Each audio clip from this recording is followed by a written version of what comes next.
ऋतुओं के अध्ययन के क्रम में आज हम लोग मानसून की वापसी अर्थात परिवर्तनीय मौसम के बारे में पढ़ेंगे।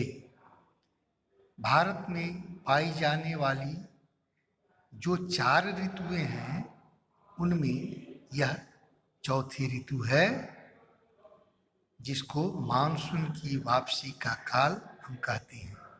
यह ऋतु अक्टूबर से नवंबर मध्य तक मानी जाती है।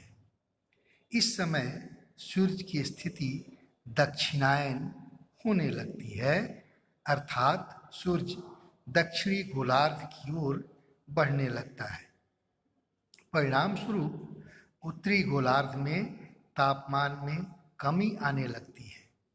बंगाल की खाड़ी में वायु दाब घटने लगता है। परिणाम स्वरूप मानसून वापस आने या पीछे लौटने लगता है। सूर्य की स्थिति जब दक्षिणायन होती है तो उत्तरी भारत, मध्य एशिया, पूरा का पूरा उत्तरी गोलार्ध, यहाँ तापमान में गिरावट आने लगती है और दक्षिणी गोलार्ध, जिसमें बंगाल की खाड़ी, हिंद महासागर, बंगाल की खाड़ी का बहुत हिस्सा या हिंद महासागर है, भारत के दक्षिणी सिरे के नीचे अर्थात विषुवत रेखा के नीचे, वहाँ तापमान में वृद्धि होने लगती है। नतीजा यह होता है कि वहाँ वायु दाब घटने लगता है। फलतः अब हवाएं स्थल से समुद्र की ओर बहने लगती हैं। यही कारण है कि भारतीय भूभाग से मॉनसून पीछे हटने लगता है या लौटने लगता है। अक्टूबर के प्रारंभ में मानसून पौने उत्तर के मैदान से हट जाती है।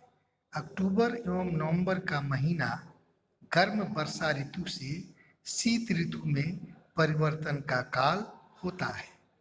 मानसून की वापसी से आसमान साफ एवं तापमान में वृद्धि हो जाती है।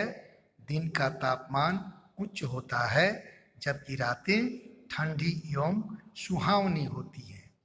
इस मौसम में दिन के उच्च तापमान एवं आर्द्रता वाली अवस्था के कारण दिन का मौसम असह्य हो जाता है।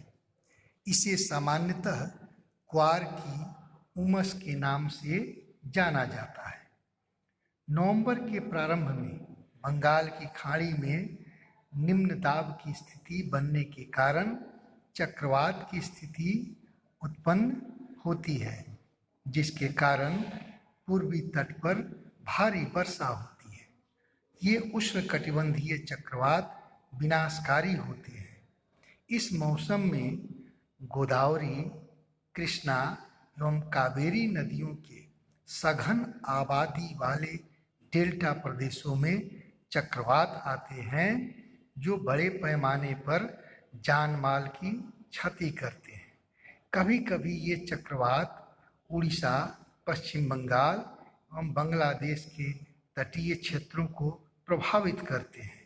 कोरोमंडल तट पर अधिकतर वर्षा इन्हीं चक्रवातों से होती है। तो ये ऋतुओं का भारत में जो क्रम है वो आज समाप्त हुआ।